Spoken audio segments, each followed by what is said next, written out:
Hello everybody, this is Mark. Today I'd like to talk about one of the questions that's often asked by new members joining the group. And that question is, what comes in the box when you buy the Sony RX10 Mark IV new?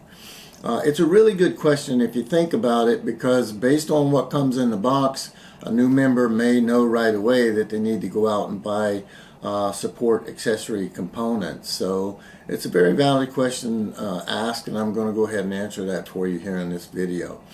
So the very first thing obviously that comes in the box with the camera when you buy it brand new is the camera itself, the Sony RX10 Mark IV. The box it comes in is a very robust box, and the way the box is laid out inside, the camera can't wiggle around or everything. The camera and all of the components and accessories that actually come with it in the box are all in these little black kind of a carbon type of cloth bag that keeps the camera protected and from dust and stuff like that. So the camera is well packed and well protected in the box when you buy the camera. So the first thing you see when you open the box and you pull everything out is your Sony RX10 Mark IV camera. The camera doesn't come with the battery in the battery compartment of the camera, and it does not come with an SD card in the SD card slot of the camera. It's just simply the camera. On the back of the camera, your monitor screen is just flat out with the monitor screen. This screen only articulates out and tilts in the back. That's all it does. It does not articulate around, and you can't flip it around to protect it from being bumped or anything like that. And that's one of the accessories we'll talk about in a moment, is how to protect this back lens on your monitor. But basically this is the camera straight out of the box when you purchase it brand new online or from Sony. Another piece of equipment that comes in the box when you buy the camera brand new is the lens cap cover. So this is just a snap-on cover like with any standard DSLR or bridge camera or cameras of this type. It's just a snap-on cover that you snap onto the front of your camera, and it protects the lens from getting dust in there when you're moving the camera around, and also protects it from getting scratched or something if you bump it up against something, or if you happen to drop it. It could protect the lens from being smashed or broken if you drop the camera. So it comes with the lens cap cover. This is one of the pieces of equipment. Another piece of equipment that comes in the box with the camera is the lens hood. And the lens hood has a dual purpose for the camera.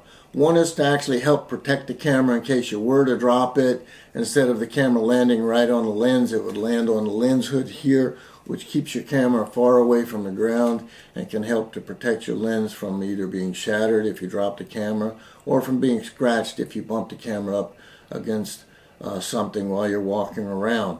The second function of the lens hood is to help reduce flare from light coming from the sides or from the top or the bottom of the camera. So when you put this on your camera, the major purpose when you're out shooting is really to protect your shots from lens flare, from ambient light coming from one side or harsh light coming from the sun or something like that. So it also comes with the lens hood. And the lens hood snaps onto the camera easily. You have a place here, you probably can't see it, says Sony right here, and then it's got a little red mark over here on the left hand side of Sony, and you just line that red mark up with the red mark on the top of the camera here, and then twist it, and you'll hear it locked. Listen. You can tell when the lens hood is locked in place because you'll hear that locking sound. Some members, when they put this lens hood on their camera, they don't lock it in all the way, and then they'll post up a photo and they'll say, why am I getting this shadow in my camera shot? Why am I getting this shadow in my shot or whatever? And a lot of times it's because they didn't twist that lens hood. Now listen, until you hear that pop locking sound. That means the lens hood is locked in place.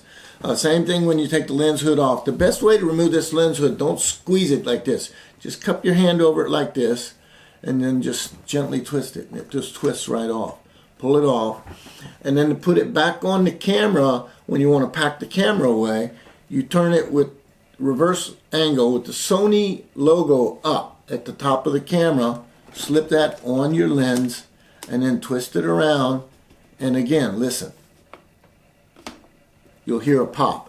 And that means that that lens hood now is secure in place. It's not going to fall off your camera. You're not going to lose the lens hood as long as when you put it on, you twist it until you hear that little pop. And that means that it's locked into place. Then after you put this on, you go ahead and put your lens cap on. And this is how I pack my camera away in my bag when I'm moving from one place to the other. So it comes with the cap, the protective cap for the lens, and a lens hood. Those are two pieces that come with the camera, brand new, that are in the box. Another thing that comes with the camera in the box is your neck strap. And this is just obviously for you to attach to the side connectors on the camera to help you protect from dropping the camera or anything when you're out in the field, and you put the neck strap on if you want. I bought a different type neck strap, but this is the Sony neck strap that comes with all new cameras out of the box. The other thing that actually comes with the camera in the box is an AC adapter and a USB cord for charging the camera. This allows you to charge the battery in camera. The camera does not come with a separate battery charger. This is the way that you have to charge the battery if you were just going to use what you had out of the box with the camera, is that you would plug the USB plug into the AC adapter, plug this into an AC adapter source, and then you'd have to plug this cord into the side of the camera over here in the slot for the cord while your battery is in the camera, and you can charge the battery in camera. That's the way you have to charge the battery when you buy it straight out of the box. The camera also comes with a battery. One battery from Sony is what the camera comes with. And again, since it doesn't come with a spare battery charger, the only way to charge this battery is to use the cord that comes with the camera and the AC adapter that comes with the camera out of the box. So those are all of the major components that come with the camera in the box. The last piece is it comes with a manual, a user's manual, and some other different informational material inside the box. The user's manual is kind of thick. For me, to be honest with you, the user's manual is useless because my camera is a Japanese camera, but the other reason is the print on this is so small that with my eyes I can't read it. So it's better to look for some type of manual information and ask the members in the group. There's plenty of tutorials and stuff in the group that actually go through a manual for you on how to use a Sony RX10 camera. With the paperwork, the only thing that's really valuable and important to me is a warranty card that comes with the camera, so make sure you keep this in a safe place. I have a special place that I put all my important documents, and I have my warranty for my camera inside that drawer. And that's everything that actually comes with the camera out of the box when you buy the camera new. Now, this doesn't really give you what you need to be able to take the camera now and go out and start taking photos. So something that you are going to definitely have to buy initially for the camera to be able to go out and use it is an SD card. You can ask the members on the group. There's a lot of different SD cards out there and a lot of different recommendations. Some members go with a 32 gigabit, some go with 64 gigabit. I think a lot of members like me choose to go with a 128 gigabit card, but it's your choice and it's based on your budget. Just make sure that when you get a card that it's at least a class U3, should be SDXC card, and it should be 200 megabits write speed. Is more than you'll need for the camera, but I think that if you go below this, I think it's 100 megabits, and I believe the camera needs 160. I would just recommend getting something like this, which is a SanDisk Extreme Pro, 128 gigabit, 200 megabits per second write speed, and it's a U3 class SD card. So you're going to have to get at least one SD card in order to use the camera because it doesn't come with an SD card. I recommend getting a spare. So I have this one, which I've been using since December, never had a problem with it. After I take my photos, I come in, download my photos onto my computer, put my SD card back into my camera, and before I go out the next day, the first thing I do is reformat the card. And I've never had a problem with this card since December, but I do have a spare card, and I recommend that you get a spare card. It doesn't have to be the same 128 gigabit, but you need to have a spare. The worst thing that could ever happen to you is to be out in the field and only have one SD card, and then for some reason have your SD card fail. So if you have a spare and you have that spare in your bag, you've always got a backup in case something were to happen with this card. Or something I have done in the past is going out into the field and forgot my SD card. I left it in the computer at home and forgot to pull it out. You know, I was tired or whatever.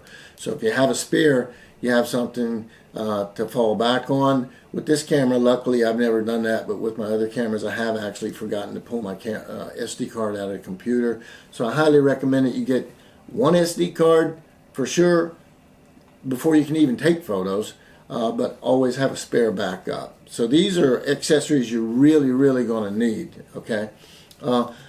As far as accessories you have to have, that's pretty much it. But with only one battery, you're limited to how many photos and how long you can spend out with the field, especially based on how you use the camera, as to how many photos you might be able to take. So I highly recommend that you get at least one more spare battery. I think most of the members have at least one spare battery. I myself bought 2 spare batteries, so I have 2 spare batteries. This gives me more than enough battery power. On most days, 1 battery for me is enough, and I take up to 1,000 photos or more on any given day.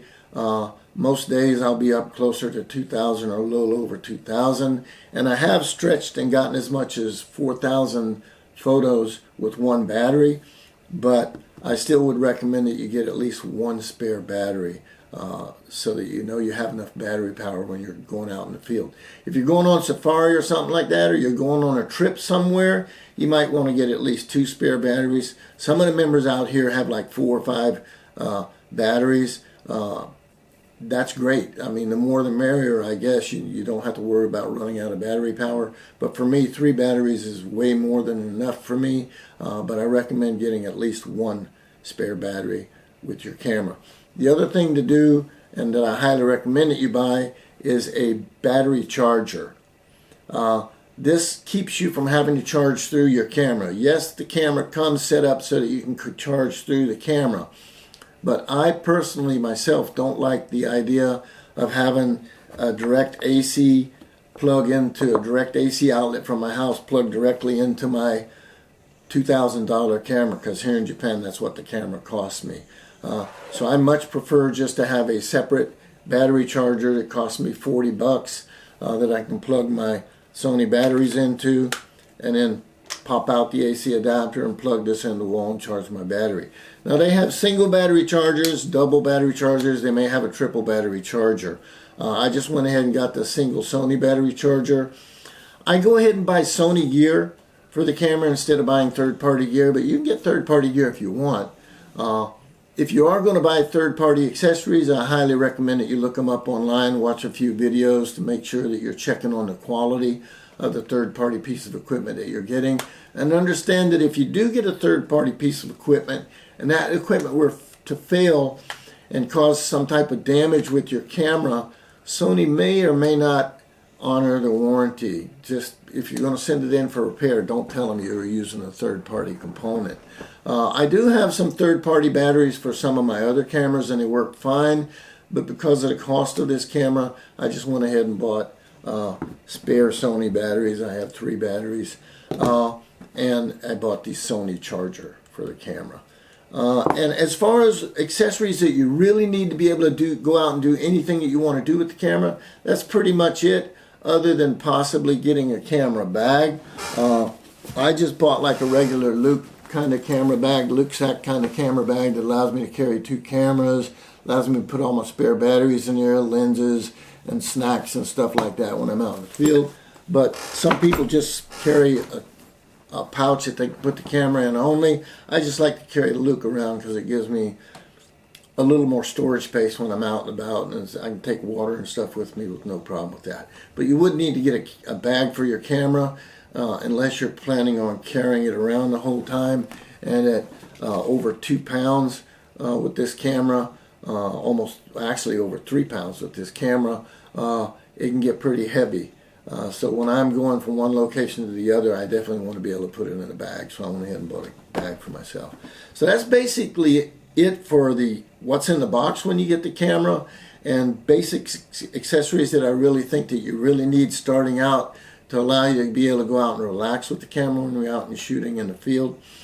There are all kinds of other lenses, tripods, and all kinds of other equipment that you can get for the camera, but that would be something that you would want to do later on. Before you go out and start buying ND filters and CPL filters and UV filters and all that kind of stuff for the camera, I really recommend that you get to know the camera, see what you can do with just the camera, and then decide, do I need that macro lens? Do I really need that ND filter? How often am I going to shoot a picture of the sun? Do I really need an ND 10,000 or 1 million? Am I really going to be shooting long exposures a lot? Do I really need those ND filters? Don't just go out and buy this stuff on a whim, because it can become very, very expensive. So first, I highly recommend get to know your camera. Shoot with your camera as is. Learn what your camera is capable of doing with nothing extra on the camera lens-wise. And then if you decide that you want to get extra lenses, look up those lenses on YouTube, watch some reviews on the lenses, and then make your choice and go out and make your purchase. So I hope this video is not too long, but it answered the question for everybody, I hope, as to what comes in the box when you buy the Panasonic, that's my other camera. When you buy the Sony RX10 Mark IV camera, I hope it answers the question as to what comes in the box for this camera. Happy snapping to all of you guys. I hope you have a really great spring and summer this season 2025, and looking forward to seeing all your photos in the group. Take care. Bye-bye.